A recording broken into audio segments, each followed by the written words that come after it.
नमस्कार।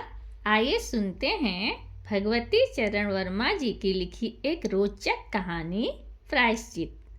अगर कबरी बिल्ली घर भर में किसी से प्रेम करती थी तो रामू की बहू से, और अगर रामू की बहू घर भर में किसी से घृणा करती थी तो कबरी बिल्ली से।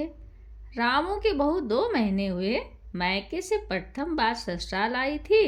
पति की प्यारी और सास की दुलारी 14 वर्ष की बालिका भंडार घर की चाबी उसकी करघनी में लटकने लगी। नौकरों पर उसका हुक्म चलने लगा और रामू की बहू घर में सब कुछ। सास जी ने माला ली और पूजा पाठ में मन लगाया, लेकिन वह ठहरी 14 वर्ष की बालिका। कभी भंडार घर खुला है तो कभी भंडार घर में बैठे बैठे सो गई। कबरी बिल्ली को मौका मिला, घी दूध पर अब वह जुट गई। रामू की बहू की जान आफत में और कबरी बिल्ली के छक्के पंजे। रामू की बहू हांडी में घी रखते रखते ऊँग गई और बचा घी कबरी के पेट में। रामू की बहू दूध ढककर मिश्रानी को अनाज देने गई तो दूध नदारद। अगर बात यहीं तक रह जाती तो भी बुरा न था। कबरी रामू की बहू से कुछ ऐसा परच गई थी कि रामू की बहू के लिए खाना पीना दुश्वार। रामू की बहू के कमरे में रबड़ी की कटोरी पहुंची और रामू जब तक आए तब तक कटोरी साफ चटी हुई। बाजार से बालाई आई और जब तक रामू की बहू ने पान लगाया बालाई गायब। रामू की बहू ने तय कर लिया कि या तो वही घर में रहेगी या कबरी बिल्ली ही। मोर्चाबंदी हो गई और दोनों सतर्क। बिल्ली फंसाने का कटघरा आया, उसमें दूध, मलाई, चूहे और भी बिल्ली को स्वादिष्ट लगने वाले विविध प्रकार के व्यंजन रखे गए, लेकिन बिल्ली ने उधर निगाह तक न डाली। इधर कबरी ने सरगर्मी दिखलाई। अभी तक तो वह रामू की बहू से डरती थी, पर अब वह साथ लग गई, लेकिन इतने फासले पर कि रामू की बहू उस पर हाथ न लगा सके। कबरी के हौसला बढ़ जाने से रामू की बहू का घर में रहना मुश्किल हो गया। उसे मिलती थी सांस की मीठी झिड़कियाँ और पतिदेव को मिलता था रूखा सूखा भोजन। एक दिन रामू की बहू ने रामू के लिए खीर बनाई। पिस्ता, बादाम, मखाने और तरह तरह के मेवे दूध में औटाए गए। सोने का वर्क चिपकाया गया और खीर से भरकर कटोरी कमरे के एक ऐसे ऊंचे ताक पर रखा गया जहां बिल्ली न पहुंच सके। रामू की बहू उसके बाद पान लगाने में लग गई। उधर बिल्ली कमरे में आई। ताक के नीचे खड़े होकर उसने ऊपर कटोरी की ओर देखा। सूंघा, माल अच्छा है। ताक की ऊंचाई अंदाजी। उधर रामू की बहू पान लगा रही है। पान लगाकर रामू की बहू सास जी को पान देने चली गई और कबरी ने छलांग मारी। पंजा कटोरे में लगा और कटोरा झंझनाहट की आवाज के साथ फर्श पर। आवाज रामू के बहू के कान में पहुंची। सास के सामने पान फेंक कर वह दौड़ी। क्या देखती है कि खीर का कटोरा टुकड़े टुकड़े, खीर फर्श पर और बिल्ली डटकर खीर उड़ा रही है। रामू की बहू को देखते ही कबरी चंपत। रामू की बहू पर खून सवार हो गया। न रहे बांस न बजे बांसुरी। रामू की बहू ने कबरी की हत्या पर कमर कस ली। रात भर उसे नींद न आई। किस दाव से कबरी पर वार किया जाए कि वह फिर जिंदा न बचे, यही पड़े पड़े सोचती रही। सुबह हुई और वह देखती है कि कबरी देहरी पर बैठी बड़े प्रेम से उसे देख रही है। रामू की बहू ने कुछ सोचा, उसके बाद मुस्कुराते हुए उठी। कबरी रामू की बहू के उठते ही खिसक गई। रामू की बहू एक कटोरा दूध कमरे के दरवाजे की देहरी पर रखकर चली गई। हाथ में पाटा लेकर वह लौटी तो देखती है कि कबरी दूध पर जुटी हुई है। मौका हाथ में आ गया। सारा बल लगाकर पाटा उसने बिल्ली पर पटक दिया। कबरी न हिली, न ढूली, न चीखी, न चिल्लाई, बस एकदम उलट गई। आवाज जो हुई तो महरी झाड़ू छोड़कर, मिश्रानी रसोई छोड़कर और सास पूजा छोड़कर घटना स्थल पर उपस्थित हो गई। रामू की बहू अपराधिनी की तरह सर झुकाए बातें सुन रही है। महरी बोली, अरे राम, बिल्ली तो मर गई। माँ जी, बिल्ली की हत्या बहू से हो गई, यह तो बहुत बुरा हुआ। मिश्रानी बोली, माँ जी, बिल्ली की हत्या और आदमी की हत्या बराबर है।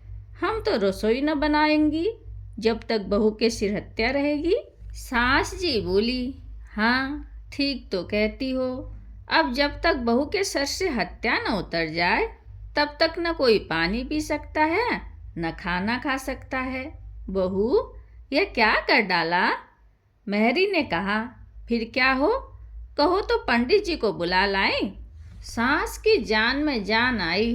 अरे हाँ, जल्दी से पंडित जी को बुला लो। बिल्ली की हत्या की खबर बिजली की तरह पड़ोस में फैल गई। पड़ोस की औरतों का रामू के घर तांता बज गया। चारों तरफ से प्रश्नों की बौछार और रामू की बहू सिर झुकाई बैठी। पंडित परम सुख को जब यह खबर मिली, उस समय वो पूजा कर रहे थे। खबर पाते वो उठ पड़े। पंडिताइन से मुस्कुराते हुए बोले, भोजन न बनाना, लाला घासीराम की पतोहू ने बिल्ली मार डाली, प्रायश्चित होगा, पकवानों पर हाथ लगेगा। पंडित परम सुख छोटे और मोटे आदमी थे। लंबाई 4 फीट 10 इंच और तोंत का घेरा 58 इंच, चोटी कमर तक पहुंचती हुई। कहा जाता है कि मथुरा में जब पसेरी खुराक वाले पंडितों को ढूंढा जाता था तो पंडित परम सुख जी को उस लिस्ट में प्रथम स्थान दिया जाता था। पंडित परम सुख पहुँचे और कोरम पूरा हुआ। पंचायत बैठी। सास जी, मिश्रानी, किस्नों की माँ, छन्नू की दादी और पंडित परम सुख। बाकी स्त्रियां बहू से सहानुभूति प्रकट कर रही थी। किस्नों की माँ ने कहा, पंडित जी, बिल्ली की हत्या करने से कौन नरक मिलता है?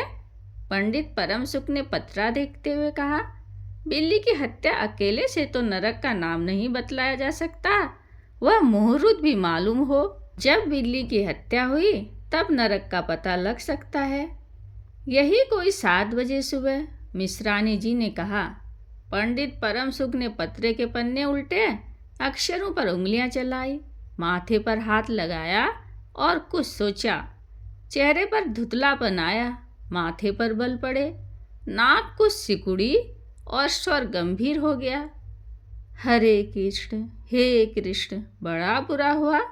प्राप्त काल ब्रह्म मुहूर्त में बिल्ली की हत्या, घोर कुंभीपाक, नरक का विधान है।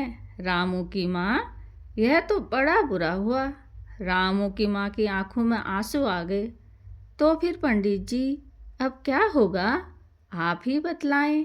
पंडित परम सुख मुस्कुराए। रामू की माँ, चिंता की कौन सी बात है, हम पुरोहित फिर कौन दिन के लिए हैं। शास्त्रों में प्रायश्चित का विधान है, सो प्रायश्चित से सब कुछ ठीक हो जाएगा। रामू की माँ ने कहा, पंडित जी, इसलिए तो आपको बुलवाया। अब आगे बतलाओ कि क्या किया जाए। किया क्या जाए, यही एक सोने की बिल्ली बनवाकर बहू से दान करवा दी जाए। जब तक बिल्ली न दे दी जाएगी तब तक तो घर अपवित्र रहेगा। बिल्ली दान देने के बाद 21 दिन का पाठ हो जाए। छन्नू की दादी बोली, हाँ और क्या पंडित जी, ठीक तो कहते हैं, बिल्ली अभी दान दे दी जाए और पाठ फिर हो जाए। रामू की माँ ने कहा, तो पंडित जी, कितने तोले की बिल्ली बनवाई जाए। पंडित परम सुख मुस्कुराए। अपनी तौंद पर हाथ फेरते हुए उन्होंने कहा, बिल्ली कितने तोले की बनवाई जाए। अरे रामू की माँ, शास्त्रों में तो लिखा है कि बिल्ली के वजन भर सोने की बिल्ली बनवाई जाए, लेकिन अब कलयुग आ गया है, धर्म कर्म का नाश हो गया है, श्रद्धा नहीं रही। सो रामू की माँ, बिल्ली के तोल भर की बिल्ली तो क्या बनेगी, क्योंकि बिल्ली 20-21 शेर से कम की क्या होगी। हाँ, कम से कम 21 तोले की बिल्ली बनवाकर दान करवा दो, और आगे तो अपनी अपनी श्रद्धा। रामू की माँ ने आंखें फाड़कर पंडित परम सुख को देखा। अरे बाप रे, 21 तोला सोना, पंडित जी, यह तो बहुत है, तोला भर की बिल्ली से काम न निकलेगा। पंडित परम सुख हंस पड़े। रामू की माँ, 1 तोला सोने की बिल्ली, अरे रुपया का लोभ बहू से बढ़ गया।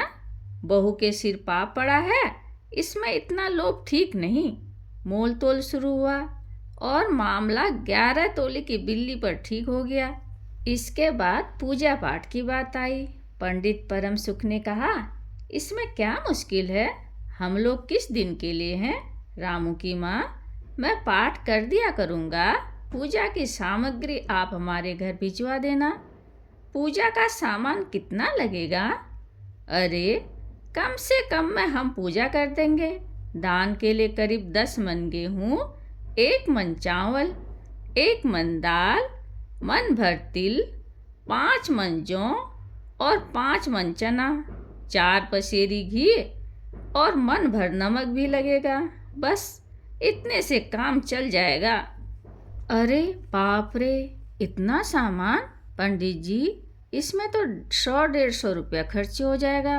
रामू की माँ ने रुआंसी होकर कहा। फिर इससे कम में तो काम नहीं चलेगा।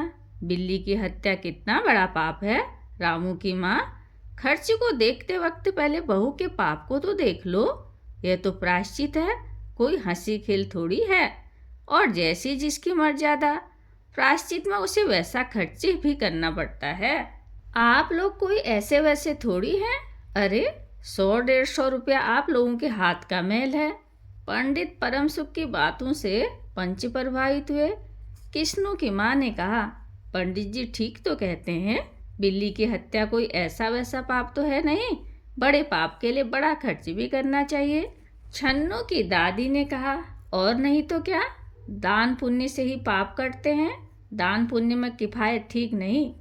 मिश्रानी ने कहा, और फिर माँ जी, आप लोग बड़े आदमी ठहरे, इतना खर्च कौन आप लोगों को अखरेगा। रामू की माँ ने अपने चारों ओर देखा, सभी पंच पंडित जी के साथ। पंडित परम सुख मुस्कुरा रहे थे।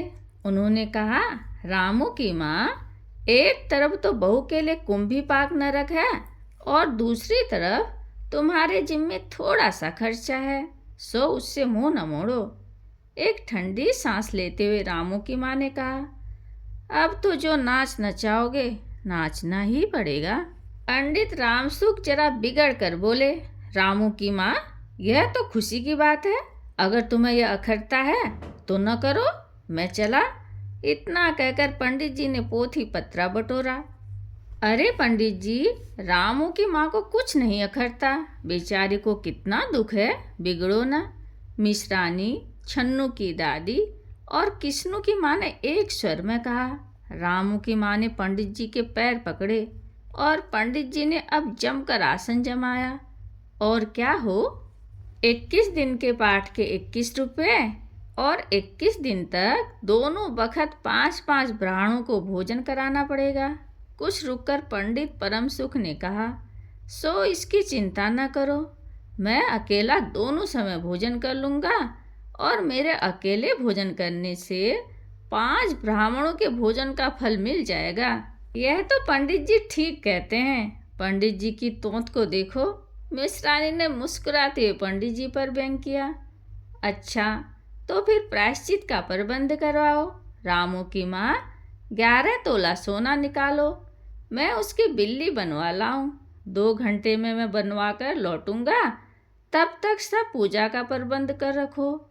पूजा के लिए पंडित जी की बात खत्म भी न हुई थी कि मेहरी हाँफती हुई कमरे में घुस आई और सब लोग चौंक उठे। रामू की अम्मा ने घबरा कर कहा, अरे क्या हुआ री?